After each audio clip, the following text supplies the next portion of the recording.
அவலப்பெண்ணின் வாழ்க்கை பயணம் எதை நோக்கி நகர்கிறது?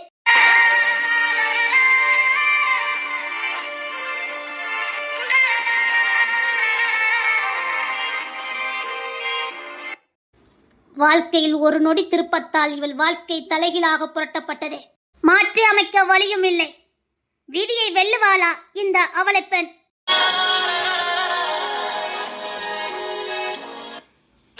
இவள் ஒரு தொடர்கதை மட்டும் அல்ல, புரியாத புதிரும் கூட.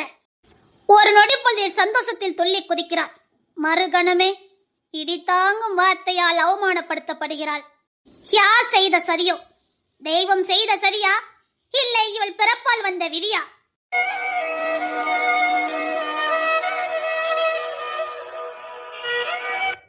குழந்தை பருவம், கன்னி பருவம், வாலிப பருவம் எல்லாவற்றின் தன் மதியால் வென்றவளுக்கு திருமண வாழ்க்கையில் தன் மதியால் வெல்ல தெரியவில்லை. தோற்று போனாள். ஒரு விஷயம் நன்றாக புரிந்ததே. எல்லா பருவத்தையும் உன் மதியால் நீ வென்று விடலாம். ஆனால் திருமண பந்தத்தை எந்த விதியாலும் வெல்ல முடியாது. இல்லம் என்ற இல்லற வாழ்க்கைக்கு இவளுடைய அதிதரமான புத்திசாலித்தனம் எடுபடவில்லை. அங்கு கொஞ்சம் விட்டு கொடுத்து போகுதல் கொஞ்சம் தேவைப்படுகிறது. நாம் அவசரத்தில் எடுக்கும் எல்லா முடிவும் தப்பாக போவதில்லை. ஆனால் சில நேரம் தப்பாகுவது உண்டு. நான் எடுக்கும் முடிவு சரியாகத்தான் இருக்கும் என்று எப்போதும் எண்ணிவிடாதே.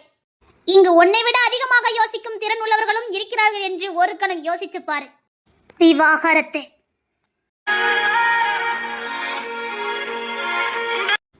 விவாகரத்து வைத்தது இவள் வாழ்க்கைக்கு ஒரு முற்றுப்புள்ளி. கோபமாக இருக்கும் போது எந்த ஒரு முடிவும் எடுக்காதே, எந்த வாக்குறுதியும் கொடுக்காதே, சந்தோஷத்தில் அதிக வார்த்தைகளை பேசாதே. விவாகரத்து. இவள் விடுதலை என்று எண்ணினாள். அதுதான் அவளுக்கு சிறை என்று அன்று இவளுக்கு தெரியவில்லை. இன்றும் விடுதலையை தேடிக்கொண்டிருக்கிறாள். போராடு. எந்த இடத்தில் நீ தோற்றாயோ அதே இடத்தில் இருந்து போராடு. அப்போதுதான் உனக்கான விடுதலையும் சுதந்திரமும் உனக்கு நிலையாக கிடைக்கும். விவாகரத்து ஒரு முடிவல்ல, அது தொடக்கம்.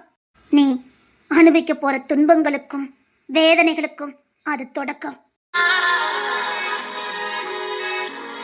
இன்றும் பல பெண்களின் வாழ்க்கை தொடர்கதையாகத்தான் இருக்கிறது.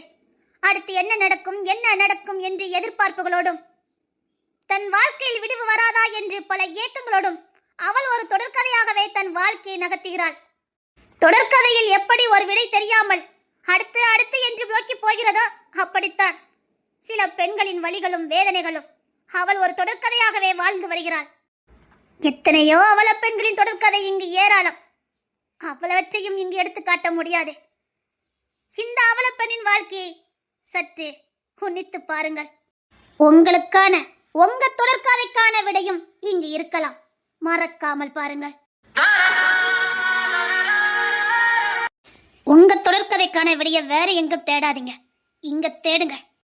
நிச்சயமா கிடைக்கும். மிஸ் பண்ணிடாதீங்க. தேன்மொழி, இப்போ நம்ம எங்க போறோம்னு தெரிஞ்சிருந்தா நான் தெளிவா இருந்திருப்பேனே. தெரியாதனால தானே குழம்பி போய் நிக்கிறேன். கால் போன போக்கில் போவோம், மனம் போன போக்கில் வேண்டாம். மனம் போன போக்கில் போன போய் தான் தோத்து போய் வந்து நிக்கிறேன். சில நேரம் நம்ம புத்தி சொல்றதும் நமக்கு சரியா இருக்க மாட்டேங்குது. நம்ம மனசு சொல்றதும் சில நேரம் சரியா இருக்க மாட்டேங்குது. விதின்னு ஒண்ணு எல்லாத்துக்கும் மேல இருக்குது. அந்த விதியை வெல்றது ரொம்ப கஷ்டம் நினைக்கிறேன். பார்க்கலாம் நம்ம பாதை எதை நோக்கி போகுதுன்னு. என்ன தென்மொழி, எனக்காகவா உன் வாழ்க்கையை தூக்கி எறிஞ்ச? வாழ்க்கையா? எது வாழ்க்கை? தூங்குறது, சாப்பிடுறது, சிரிக்கிறது, ஓடுறது, விளையாடுறது, பிடிச்சதை செய்யறது, பிடிச்சவங்களோட பேசுறது, பிடிச்ச மாதிரி வாழ்றதுதான் வாழ்க்கை. நான் வாழ்ந்ததுக்கு பேரு வாழ்க்கை. அதை நான் தூக்கி எறிஞ்சிட்டு வந்துட்டேனா? போ தென்மொழி. கடவுள் கொடுத்த என்னுடைய நிறத்தையும் என் உருவத்தையும் தினம் கணவன்கிற பெயர்ல தினம் என்ன அவமானப்படுத்தினா. கருப்பின்னு சொல்லி எனக்கே என்ன பிடிக்காத அளவுக்கு பண்ணி வச்சுட்டான். காசு இல்லாத வேலைக்காரியா இருந்தேன். அவன் போடுற துணிமணிகளை துவைச்சு கொடுக்கணும், அவனுக்கு பொங்கி எடுத்து கொடுக்கணும். அதுக்கும் மேல என்ன இவ்வளத்தையும் நான் செஞ்சேன். 3 வேளை சோத்த போட்டேன். ஆனா சம்பளம் கொடுக்கல. சம்பளம் இல்லாத வேலைக்காரி. அதுக்கு பேரு வாழ்க்கையா? சொல்லப்போனா தூக்கி எறிஞ்சிட்டு வந்துட்டேன். நல்லா இருக்கு. ஆ, தூக்கி எறிஞ்சிட்டு வந்தேனே, நான் கம்பேர் பண்ணல.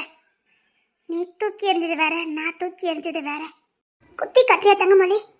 இல்ல இல்ல, சே, உன் மேல தப்புன்னு சொல்ல மாட்டேன். என்ன, உன்னை பத்தின விஷயத்த உன்கிட்டயே சொல்லாம உன்னை பிடிச்ச ஒரே ஒரு காரணத்துக்காக உன்கிட்ட இருந்து எல்லாத்தையும் மறைச்சி உன் கழுத்தை தாலி கட்டி உன்னை மனைவியாக்குனாரு கிஷோரே. அங்க காதல் இருந்ததுங்கிறத விட அவருக்கு உன் மேல ஆசை, அவ்வளவுதான். உனக்கு நீ யாருன்னு தெரிஞ்சதுக்கப்புறம் உன் புருஷன் உன்னை ஏமாத்திட்டாருன்னு தெரிஞ்சது நீ பொங்கி எழுந்துட்ட. நிதானமா இருந்திருக்கலாமோன்னு தோணுச்சு தங்கமொழி. இல்ல, தோணுச்சு. நீ எங்களை மாதிரி நிறைய பெண்களோட கம்பேர் பண்ணி பார்த்துருக்கணும். ஒரு துளியாவது பாசம் கிடைச்சிடாதா? கொஞ்சமாவது நம்ம மேல அக்கறையா இருந்துட மாட்டாங்களா? ரொம்ப முக்கியத்துவம் கொடுக்க வேண்டாம். ஓரளவுக்காவது சில விஷயங்களுக்காவது முக்கியத்துவம் கொடுத்திருக்கலாம். ஆனா உனக்கு அந்த குடும்பத்துல முக்கியத்துவம் இருந்தது. அது மட்டும் இல்ல, உனக்கு ஒரு பிடிமானம் இருந்தது, உன் குழந்தை. நான் இதெல்லாம் குத்தி காட்டணும்னுக்காக சொல்லல. தவறு, தப்பு, பாவம், புண்ணியம் எல்லார் லைஃப்லயும் இருக்கிறதா. உனக்கு கிஷோர் செஞ்சது துரோகம்னு தெரிஞ்ச உடனே கோவத்துல பொங்கிட்ட.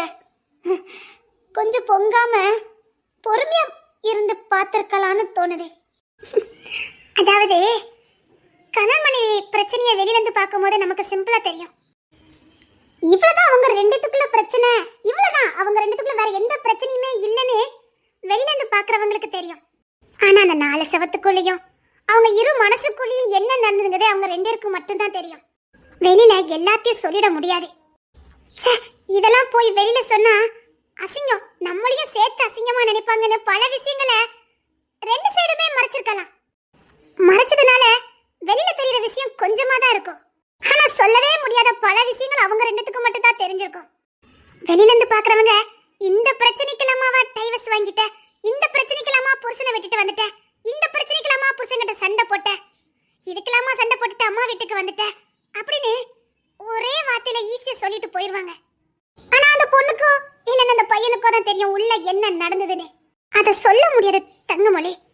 இப்போ நீ எங்க அண்ணன் உன்னை கருப்பி கேவலமா நடத்தினா, உன்னை சம்பளம் இல்லாத வேலைக்காரி நடத்துறான்னு நீ ஈஸியா சொல்லிட்ட. நான் இதெல்லாம் ஒரு பிரச்சனையானே நான் ஈஸியா கடந்து போயிருவேன். ஆனா உண்மையான காரணம் அதுவா இருக்காது, சரிதானே? தேன்மொழி, இன்னைக்கு இப்படிதான் எல்லா பெண்களையும் தப்பா பேசிடுறோம்ல. இவளுக்கு கொழுப்பு, இவளுக்கெல்லாம் தேவைதான், ஈஸியா சொல்லிடுவான். ஆனா உண்மையிலே அங்க என்ன நடந்ததுன்னு அவளுக்கு மட்டும் தான் தெரியும். அவளால அதை வெளியில சொல்ல முடியாது. அவளால சொல்ல முடியலங்கிற ஒரே ஒரு காரணத்துக்காக அவ தப்பானவங்கிற முத்திரையை வாங்கிடுவா. அவ அந்த பிரச்சனையை சொன்னாலும் அவளுக்கு தப்பான பேர் தான் கிடைக்கும். அதை சொல்லாம இருந்தாலும் அவளுக்கு அதே பேர் தான். அதனாலே அவ சொல்ல மாட்டா. அவன் இல்ல, இங்க நிறைய பெண்கள் சொல்ல மாட்டாங்க. வெக்கத்தை விட்டு சொல்றேன், கிஷோர் என்கிட்ட காதலோட வந்ததே இல்ல. ஒரு மனைவிக்கு தெரியாதா புருஷன் காதலோட நம்ம பக்கம் நெருங்குறாரா இல்ல அவரு தேவைக்காக நெருங்குறாரான்னு கூடவா ஒரு மனைவிக்கு தெரியாது. அவர் கண்கள்ல ஒரு நாள் கூட நான் உண்மையான காதலை பார்க்கல. இன்னைக்கு எப்படி நாளைக்கு எப்படி அப்படின்னு மட்டும் தான் தோணும் அவருக்கு. அதோட சேர்த்து அவரு எனக்கு இருந்த அழகான ஒரு வாழ்க்கையும் தட்டி பறிச்ச கோவம் எல்லாம் சேர்ந்து எனக்கு கோவத்தையும் எரிச்சலையும் கொடுத்தது. அதனாலதான் நான் அந்த முடிவு எடுத்தேன். நீ சொன்ன மாதிரி நான் விட்டு கொடுத்து போயிருந்தேன், தினம் செத்துருப்பேன். இப்ப சாவறதுக்கு அப்ப சாவறதுக்கு ஒண்ணு வித்தியாசம் இருந்திருக்காரு. அங்க கிஷோர் பண்ணாட்டி செத்துருப்பேன், இங்க யாரும் இல்லாத அனாதையா செத்துக்கிட்டு இருக்கேன். ரெண்டுக்கும் வித்தியாசம் இல்ல. சொல்ல போனா அங்க இருந்தா நான் இன்னும் நொந்து போயிருப்பேன். நீ சொன்ன மாதிரி நான் விட்டு கொடுத்து போயிருக்கலாம். எவ்வளவு தூரம், எவ்வளவு நாளே, எவ்வளவு வேணும்? தேன்மொழி, புருஷன் குறையா சம்பாத்தியம் பண்ணுனா பரவாயில்ல, விட்டு கொடுத்து போகலாம். இருக்கிறத வச்சு சாப்பிடலாம். 3 நேரம் சாப்பிட வேண்டிய இடத்துல ஒரு நேரத்தை விட்டு கொடுத்து 2 நேரம் சாப்பிட்டு புருஷன் பாரத்தை குறைக்கலாம். புருஷன் கஷ்டப்பட்டு உழைக்கிறாரு, மாடா உழைக்கிறாரு. 100 ரூபாய் செலவுக்கு கொடுத்தாருன்னா 50 ரூபாய் செலவு பண்ணிட்டு 50 ரூபாய் மிச்சம் பிடிச்சி விட்டு கொடுத்து போகலாம். வருஷத்துக்கு 2 வாட்டி துணி எடுக்கட்டாலும் வருஷத்துக்கு 1 வாட்டி துணி எடுத்து ஒரு நேரத்தை விட்டு கொடுக்கலாம். அதுதான் விட்டு கொடுத்து போறது. புருஷனுடைய கஷ்டத்துல அவருக்கு உறுதுணையா இருக்கணும். அவர் கஷ்டப்படும் போதே அவருக்காக நம்முடைய சில ஆசைகளை விட்டு கொடுக்கதே, நம்முடைய தேவைகளை விட்டு கொடுக்கறதே, நம்முடைய அத்தியாவசிய தேவைகளை விட்டு கொடுக்கறது. இதுதான் இதுதான் விட்டு கொடுக்கறது. இன்பத்திலும் துன்பத்திலும் உன் கூட இருப்பேன்னு வாக்கு கொடுத்துருக்கோம். அது நல்ல கணவர்கிட்ட. பகலெல்லாம் மாடா உழைச்சிட்டு எப்பண்டா பொண்டாட்டி முகத்தை பார்க்க போகணும்னு ஆசையா ஓடி வருவான் பாரு, அந்த கணவனுக்கு விட்டு கொடுக்கலாம். அவனுக்காக எவ்வளவு வேணாலும் விட்டு கொடுக்கலாம், யார வேணாலும் விட்டு கொடுக்கலாம். அவனை மட்டும் விட்டு கொடுக்க கூடாது. தான் பொண்டாட்டி பிள்ளைக்காகவே ஓடுவான் பாரு, அவனுக்காக எந்த தியாகத்தை வேணாலும் பண்ணலாம். அங்க விட்டு கொடுக்கலாம். நீ ஏன் விட்டு கொடுக்கல? விட்டு கொடுத்து பார்த்தேன், முடியல. வெறுப்பா இருந்துச்சு. இங்க நான் என்ன நானே மாச்சிக்கிறோன்னு நினைச்சேன். நானும் வாழவே இல்லை. அதுக்குள்ள எதுக்கு சாகணும்?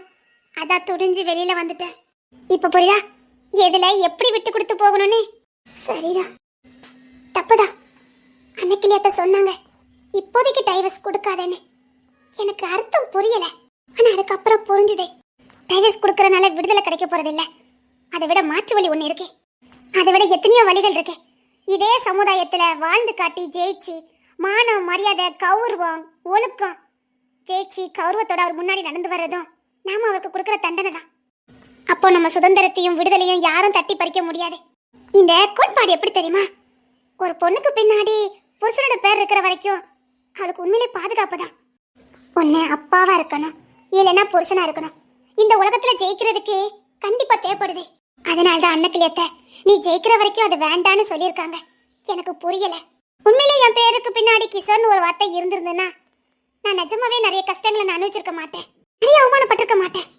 விவாகரத்தை நம்ம விடுதலை சுதந்திரம் நினைக்கிறோம், அதே முட்டாள்தனே. அப்புறம் தான் எனக்கு புரிஞ்சுது. ஒருவேளை கிஷோருக்கு தேவைப்பட்டிருந்தேன்னா அப்போ நான் கொடுத்துருந்தேன்னு வச்சுக்க, அப்போ அது சரியா இருந்திருக்கும். ஆனா நான் தான் முத வாங்கினேன்.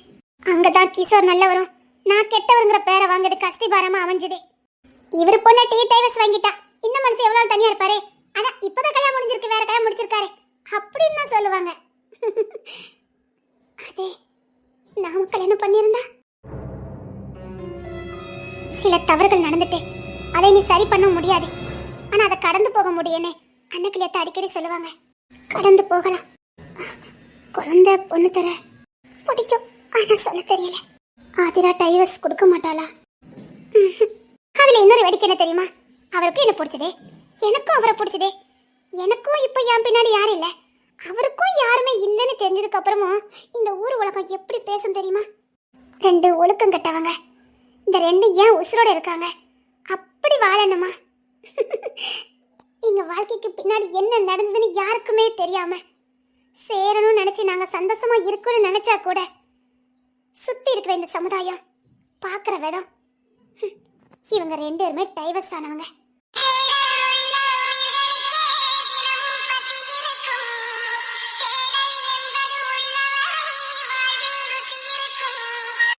போவோம், நம்ம பாதை எவ்வளவு தூரம் போகுதுன்னு பார்க்கலாம். போவோம். இவ்வளவு பெரிய உலகத்துல வாழறதுக்கு இடமா இல்ல, இல்ல தலை சாய்க்க இடம் தான் இல்லையா? கஷ்டம்னு வந்தா தோல் சாயதுக்கு தோழி நீ இருக்கிய தேன்மொழி. 5 வயசுல கைய பிடிச்சா நான் எல்லாத்தையும் விட்டுட்டு எல்லாரும் என் கைய உதறி விட்டப்போ அதே கை வந்து மீண்டும் நான் உனக்கு இருக்கேன்னு இந்த கைய பிடிச்சிருக்க. இதுக்கு மேல எனக்கு சிறந்த உறவு இருக்குமானா தெரியல. தெய்வத்துக்கே கிடைக்காத ஒரு வரம் நட்பு, அந்த வரம் எனக்கு கிடைச்சிருக்கு. எல்லாரும் கைவிட்டு உதறினப்போ நான் இருக்கண்டி வா அப்படின்னு எல்லாத்தையும் தூக்கி எறிஞ்சிட்டு வந்த பாரு. மீண்டும் வாழணுங்கிற ஆசையை கொடுத்தவா நீ. நாம ஏன் மறுபடி பிறந்தோம் நினைச்சு வாழக்கூடாது? என் வாழ்க்கையின் பக்கத்தை நான் அழிச்சிட்டேன், அது என் வாழ்க்கையில நீ வேண்டாம். தென்மொழி, என் வாழ்க்கையில் முதல் பகுதியை நான் அழிச்சிட்டேன், அது வேண்டாம். பொண்ணுத்தர தேடி வந்தாருன்னா அதை வரவிட மாட்டேன். அதையும் மீறி வந்தாருன்னா நான் ஜெயிச்சிட்டேன்.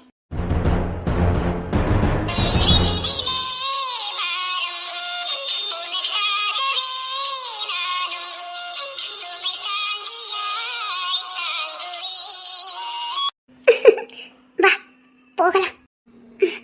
சரி, அப்போ பொண்ணுத்தர உன்னை தேடி வருவார்னு உனக்கு நம்பிக்கை இருக்கா? காதல் மேல நம்பிக்கை இருக்கு. அவரை என்ன உண்மையா நேசிக்கிறாரு. உண்மையிலே காதல் உண்மைன்னா, உலகத்துல காதல்னு ஒண்ணு இருக்குதுன்னா அப்படின்னா நிச்சயமா அவர் என்ன தேடி வருவாரு. அந்த காதலுக்கு சக்தி இருந்துச்சுன்னா நான் எந்த மூலையில இருந்தாலும் அவர் என்ன தேடி கண்டுபிடிச்சு வருவாரு. அவர் உண்மையிலே என்ன நேசிச்சாருன்னா கண்டிப்பா நான் எந்த மூலையில இருந்தாலும் சரி, உலகத்துல எந்த மூலையில இருந்தாலும் சரி, அவர் என்னை தேடி கண்டுபிடிச்சு வருவாரு. அது வரைக்கும் இந்த உலகத்துல கடைசி மூலை வரைக்கும் நான் ஓடுவேன், ஓடிக்கிட்டே இருப்பேன். இனி எங்க நான் நிக்க மாட்டேன், போவேன். பல ஊர்கள், பல தேசம் எல்லாத்தையும் பார்ப்பேன். இந்த உலகத்துல என்னை சுத்தி இந்த உறவுகளை தான் தெய்வம் எடுத்துச்சுன்னா, இந்த உலகத்தை எடுக்கலையே. இந்த உலகம் எனக்காக படைக்கப்பட்டது. அந்த உலகத்தை தேடி நான் ஓடுவேன். அழகா படைச்ச இந்த உலகத்தை சுத்தி பார்ப்பேன். தெய்வம் நமக்கு கொடுக்குற மிகப்பெரிய பரிசு இந்த இயற்கை, இந்த உலகம். அதை நான் அனுபவிச்சு பார்ப்பேன். இயற்கை நமக்கு கொடுத்த நன்கொடை, அதை நான் அனுபவிப்பேன். வாழலாம், வாழ்ந்து பார்க்கலாம்.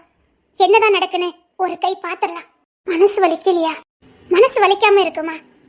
பிடிச்சவரே, குழந்தை, நல்ல குடும்பம், நல்ல தோழர்கள் எல்லாத்தையும் விட்டுட்டு வந்திருக்கேனே, வலிக்காம இருக்குமா? விக்கி எனக்கு ரொம்ப பிடிக்கும். எல்லாத்துலயும் எனக்கு பக்கபலமா இருந்தான். டேனியல், விக்ரம், நான் என்னதான் திட்டுனாலும் சரி, அப்படி தூசி தட்டுற மாதிரி தட்டுவானுங்க. கொஞ்சம் கூட ரோசமே வராது. அப்படி நட்புலாம் கிடைக்கிறது வரோம். ஆனந்தி எல்லாமே நல்லா என்ன கவனிச்சாங்க. நல்ல உறவுகள் இருக்குது இந்த பூமியில.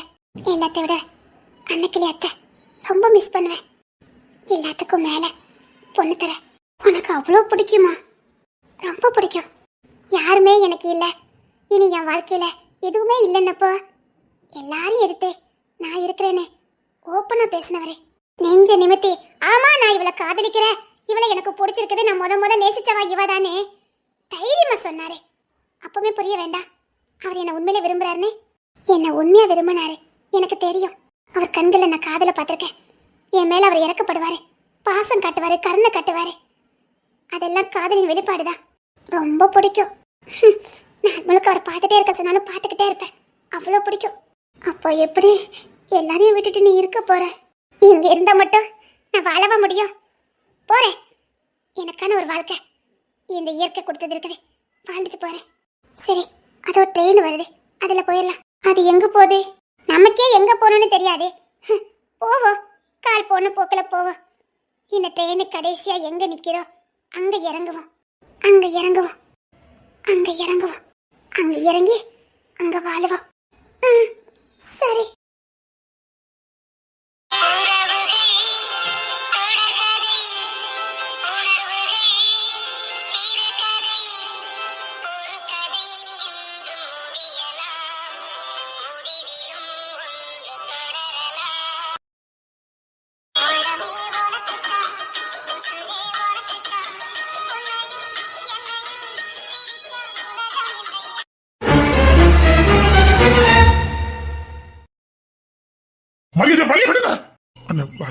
கோப்படாதுன்னு அத்தான் இந்த கோத்துல வண்டி எடுத்துட்டு போகாதீங்க.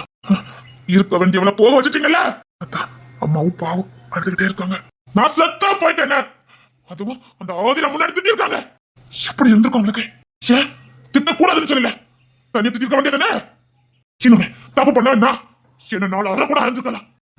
இல்ல அவங்க திட்டம் போட்டுதான் அவளுக்கு எந்த அனுப்பிட்டாங்க. ஏன்டா இப்படி சாகடிக்கிற? இல்லம்மா, உங்களுக்கு அவங்க இருக்கிறது பிடிக்கலன்னு நினைக்கிறேன். என்னடா பேசுற?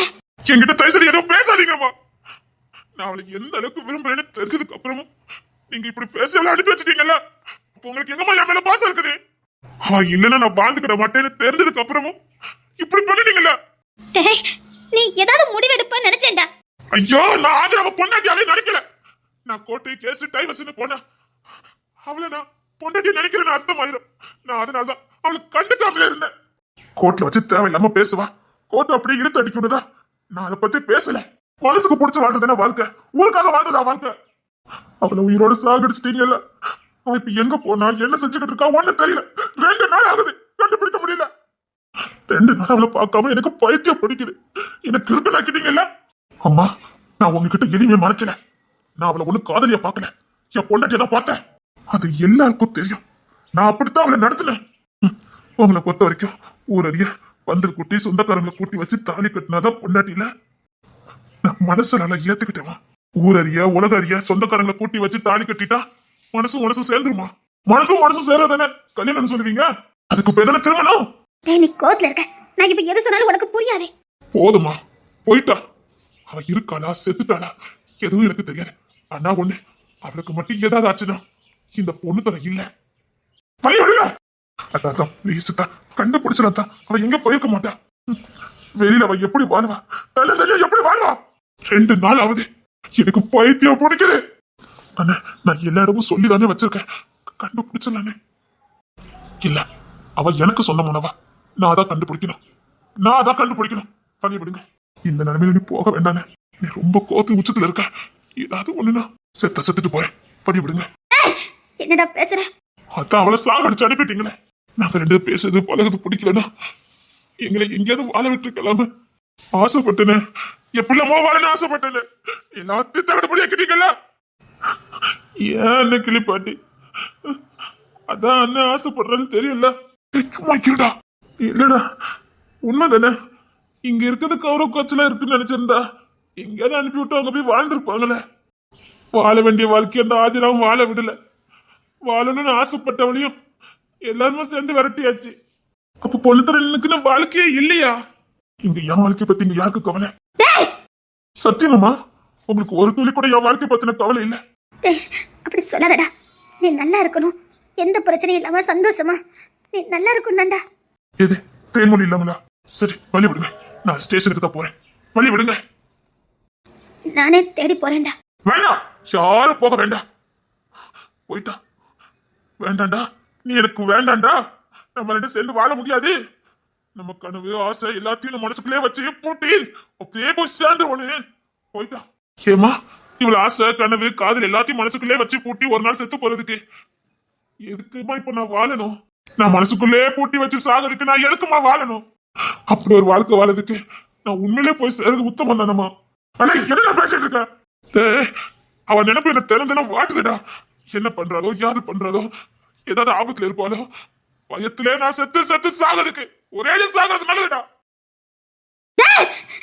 என்னடா அண்ணா, அதான் தேமுடி அப்படி எங்கதான் போயிருப்பா? எல்லா பக்கமும் தேடி பார்த்துட்டோமே, எங்கேயுமே அவளை காணுமே. எங்க போனான்னு தெரியல. நானும் எல்லா பக்கமும் சொல்லி வச்சுட்டேன். எங்க போயிருப்பா? அம்மா, நீங்க அவசரப்பட்டுட்டீங்களோ எனக்கே தோணுதுமா. அண்ணா கிளியம்மா, சத்தியமா சொல்றேன்டா. நான் அவ கழுத்துல உரிமையோட தாலி கட்டுவானுங்கக்காக தான்டா சொன்னேன். எத்தனை நாள் ரகசியமா காதலிக்க முடியும்? காதலிக்கிற வயசு இல்லையே. இப்போ அவங்க காதலி எல்லாரும் கொச்சை தானே பேசுவாங்க. இப்படி காதலிக்கிறதுக்கு பேரு வேற மாதிரி சொல்லிடுவாங்களே. அதனால தான்டா அவன் முறைப்படி அவ கழுத்தை தாலி கட்டணுங்கக்காக அப்படி சொன்னேன். எனக்கு தெரியும், இந்த ஆதிரா பொண்ணு தெரிய பழி வாங்காம விட மாட்டா. அவ டைவர்ஸ் கொடுக்க மாட்டா. 2 பேரும் ஏதாவது மாற்றி ஏதாவது யோசிப்பாங்கன்னு தான், மாற்று வழி யோசிப்பாங்கன்னு தான்டா நான் திட்டுனேன். அதுவும் ஆதிரா இருக்கும் போதே திட்டுனாதான் ஏதாவது 2 பேரும் கோபத்துல ஏதாவது பண்ணுவாங்க. அதுக்கப்புறம் சரி பண்ணிடலான்னு பார்த்தேன்டா. சரிம்மா விடுங்க. ஆனா அவ உடஞ்சு போவான்னு நான் நினைச்சு பார்க்கலடா. ஆதிரா பொண்ணு தர வாழ்க்கையில இருக்கிற வரைக்கும் தேன்மொழிக்கும் பொண்ணு திரைக்கு இருக்கிற காதல நல்ல காதல்னு சொல்ல மாட்டாங்கடா. நான் அதனால தான்டா அப்படி செஞ்சேன். சரி விடுங்கம்மா. எதுக்குடா எந்த தப்பும் பண்ணாம 2 பேரும் இந்த உலகத்துல கெட்ட பேரும் அவ பேரும் வாங்கணும்? அவங்க 2 பேரும் உண்மையை நேசிச்சாங்க.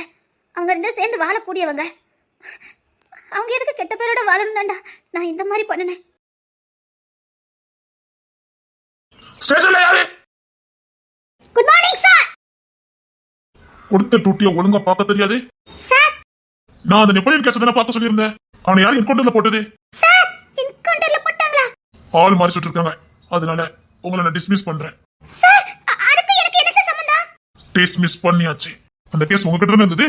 மேடம், உங்க கவனக்குறைவால ஒரு உயிர் போயிருக்குது. மக்கள் போராட்டம் பண்ணிக்கிட்டு இருக்காங்க. இதுக்கு மேல ஸ்டேஷன்ல உங்களை வைக்க முடியாது. டிஸ்மிஸ் கொடுத்தாச்சு, நீங்க கிளம்பலாம். ஐயையோ சார். சார், இந்த கேஸ் எனக்கு கொடுக்கவே இல்ல சார். சார், இந்த கேஸுக்கு எனக்கு சம்பந்தம் இல்ல சார். யார் நீ? யார் நீன்னு கேட்ட? Sir, yes sir. டிஸ்மிஸ் ஆகி 1/2 மணி நேரம் ஆகுது. இன்னும் ஸ்டேஷன்ல என்ன வேலை? கிளம்பு. இதுக்கு மேல இங்க நின்னா தூக்கி உள்ள சின்ன ஆட்டம் கட்டிடுவேன். சார், யாரடி ப்ராத்தர் கேஸ் உள்ள தள்ள பார்த்த? வச்சிருக்க வேண்டி உனக்கு இன்னும். நீ கிளம்பிட்ட உனக்கு நல்லது. லத்தி எடுத்துட்டு வாங்க சார். லத்தி எடுத்துட்டு வாங்கன்னு சொன்னேன். சார், நாங்க சார். ஸ்டேஷன்ல டிசிப்ளின் ரொம்ப முக்கியம். இவங்களை அடிச்சு துரத்துங்க. Okay sir. அதுக்கு முன்னாடி லத்தி கொஞ்சம் தாங்க சார். அது எப்படி? பஸ் ஸ்டாண்ட்ல இருந்தா அந்த கிராக்கி என்னடி பேசிருக்க? அவ உசுரடி. அவள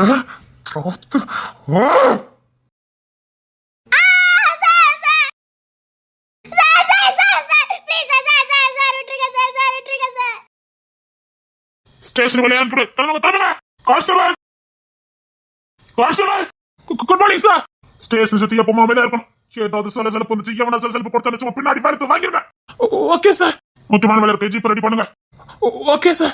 ஆட்டி படைச்சுக்கிட்டு இருக்காரு. அந்த ரங்கசாமி ஃபைல் எடுத்துவாங்க. போயிட்டாரு சார். சார் கோமா இருக்கு, வெளில போங்க சார். யாரு சார்? Complaint sir. சார் போங்க சார், போங்க சார். ஜீப் ரெடி பண்ணிட்டீங்களா? Okay sir. உள்ள யார் இருந்தாலும் பரவாயில்ல, தட்டி தூக்கிட்டு வாங்க சார். இது காதம்பரி வீடு சார். எவ்வளவு இருந்தா நமக்கு என்ன? தட்டி தூக்கிட்டு வரணும் சார். நம்ம ஊரு எம்பியோட பாட்டியா சார்? எவ்வளவு இருந்தா என்ன தட்டி தூக்கிட்டு வாங்கன்னு சொன்னேன் சார். அவங்க பெரிய இடம், அரசியல் பொல்லிங்க கையில வச்சிருக்காங்க. கேடு கட்டவளுக்கு எனக்கு விளக்கம் வேண்டாம்.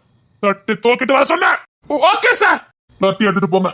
வர மாட்டேன்னு சொன்னானா நான் சொன்ன இடத்துல அடிச்சு கொடுத்துட்டு வரணும் சார். அங்க அடி கொடுக்கலன்னா இங்க நான் கொடுக்க வேண்டியது இருக்கும். பரவாயில்லையா? யாட்டி எப்படி இருக்குன்னு தெரியல. அவ கையால வேலை பார்த்தாலும் எப்படி அடிச்சு தரணும்னு கஷ்டமா இருக்குதா? நானே இழுத்துட்டு வரேன் சார். இங்க போறீங்களா? நான் போட்டுமா? போறேன் சார். அம்மா நான் செத்த. Okay sir. உங்க ஆட்டத்துக்கு முடிவு கட்டுறேன்டி. எனக்கு உசுருக்கு உசுரா இருந்தவள நோக்கு டிச்சு அனுப்பிட்டீங்கல்ல. நீங்க மட்டும் ஏண்டி நிம்மதியா இருக்கணும்? அனுமதிங்க. இனி ஒவ்வொரு நாளும் நீங்க அனுமதிக்கணும்டே. என்ன இதெல்லாம் பண்ண தர? லத்தி எங்க? நான் யாரு தெரியுமில்ல? தெரியும். காசு சொன்னாரு. எந்த எம்பிக்கு? உங்க கையால தான் சொன்னாரு. ஐயோ சார். அப்புறம் நீ இன்னைக்கு கைதாகிற. ஸ்டேஷனுக்கு போகணும். ஜீப்பு ஸ்டார்ட் ஆகல. நடந்தேதான் ஊருக்குள்ளோடி போகணும். வா. வேண்டாம் பொண்ணு தர, நீ ரொம்ப ஆடுத. அடிக்காடு கட்டவள. இன்னொரு அசிங்கம் பிடிச்ச வந்தால அவளே எங்க? ஏன் இதை மட்டும் விட்டு வந்தாளா? அவளையும் தட்டி தூக்கிட்டு வாங்க கான்ஸ்டபிள் சார். என் பொண்ணு மேல கை வைக்காத பொண்ணு தர. அந்த கேடு கட்டளை அடிச்சு எடுத்துட்டு வாங்க. Okay sir. பொண்ணு தர கேட்டுட்டு மிதிச்ச மூக்கு மோரலாம் பியாந்துரும். ஒரு கமிஷனரை பார்த்து பொண்ணு தரன்னு கூப்பிட்டுருக்கா. அடிச்சேன் தொப்ப விழுந்துருவேன். அடிச்சே கேடு கட்டளை. அம்மா நீ பெத்தது, உனக்கு ஜால் அடிச்சது எல்லாம் வரணும். நடந்தான் போகணும். என்ன இதெல்லாம்? விருந்து சாப்பிடுறதுக்கு கூட்டு போய்கிட்டு இருக்கேன். வாங்கடி அம்மியா மாவளா. நான் யாருன்னு தெரியல. கேடு கட்ட ஜென்மம். வேற எந்த பேக்ரவுண்டும் இல்ல. விளங்காதவா, வீணா போனவா, கூட 2 ஆள்ரா கையல் கையெல்லாம் வச்சுக்கிட்டு ஜிங்கி அடிக்கிறவா. வேற என்ன? நான் எம்பி கிட்ட பேசிட்டு அப்புறமா வரேன். எம்பி நம்ம புருஷனா? என்னடி உண்மைதான் சொல்லிக்கிட்டு இருக்க? நான் எம்பியை பார்க்கணும். தாராளமா உங்க புருஷன் வர சொல்லுங்க. ஆனா ஸ்டேஷன்ல வந்து பார்க்க சொல்லுங்க. பொண்ணு தர, நீ பேசுறது செய்யறது எதுவும் சரியில்லை. இன்னொரு அல்ல கை இருக்குமே கான்ஸ்டபிள், அது உள்ளதா இருக்கும். இழுத்துட்டு வாங்க. Okay sir. இது சரியில்லை. அடைச்சி இதாண்டி சரியா போய்கிட்டு இருக்கு. வா வா. அப்புறம் எம்பி ஹஸ்பண்ட் தானே, சீக்கிரம் போன் போட்டு சொல்லுங்க. சொல்லுங்க ஜாமீன் எடுக்கிறதுக்கு. ஏமா ஜாமீன் கிடைக்காது, இருந்தாலும் உங்க புருஷன் ட்ரை பண்ணி பார்க்கட்டும்.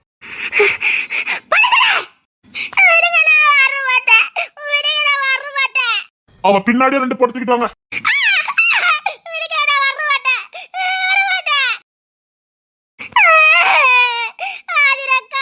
என்ன ஆதிராக்கா? ஆதிராக்காவே உள்ளதான் வாரா. கொடியும் மண்ணும் திங்க இருக்கு. நான் என் வக்கீல்கிட்ட பேசணும். எத்தனை பேர் தாண்டி? நீ யார்கிட்ட வேணாலும் பேசிக்க. முதல் ஸ்டேஷனுக்கு வா. கான்ஸ்டபிள் அப்படியே இழுத்துக்கிட்டு வாங்க. நீ யாருக்காக இதெல்லாம் பண்றன்னு எங்களுக்கு தெரியும். உன் கள்ள காதலிக்காக இதெல்லாம் பண்ணிக்கிட்டு இருக்கல? ஆமாடி, கள்ள காதலிதான். அவளுக்காக தான் இதெல்லாம் பண்ணிக்கிட்டு இருக்க. ஆமாடி. இதுக்கு நீ ரொம்ப அனுப்ப பொண்ணு தர. இந்த ஆதிரா பத்தி முழுசா உனக்கு தெரியல. அட நீ ஒரு மண்ணும் கிடையாதுன்னு எனக்கு இப்பதான் தெரிஞ்சது. பாடி. தேன்மொழிக்காக நீ ரொம்ப ஆடுற. ஆடாம இவ்வளவு நாள் விட்டுட்டேன். உதைய உங்களெல்லாம் தட்டி தூக்கிருக்கணும்டி. ஸ்டேஷன் என்ன ஓடு மாட கூப்பிட மாதிரி கூப்பிட்டு இருக்க? ஏண்டிங்களா, நீங்களே மனுஷங்களா அப்படித்தான் பாத்தீங்க. ஒரு உங்ககிட்ட நடி மான மரியாதை. வாங்க. இதுக்கு நீ ரொம்ப அனுபவிப்ப. உன் தேன்மொழி போடுற போட்ட மட்டும் போற பொண்ணு தர. இனி அவளை தொடனில்ல. தொடணும் நினைச்சாலே உன் குறவலையில உசுர இருக்காது. அதான் சொல்லாம கொல்லாம ஓடி போயிட்டா போலுக்கு. யாரு கூட? என் கூட தான். அவ ஓடி போய் 2 நாள் ஆகுதுன்னு எங்களுக்கு தெரியும். எங்கயோ ஓடி போயிட்டாலாமே. அப்புறம் அடிச்சு கேடுக்கிட்ட வாங்கடி. கான்ஸ்டபிள் இவளை எடுத்துட்டு போங்க. அடிச்சே கூட்டிட்டு போகணும். அடிங்க கான்ஸ்டபிள். தேன்மொழி சீக்கிரம் கண்டுபிடிப்பாண்டி. சீக்கிரம் கண்டுபிடிப்பேன்.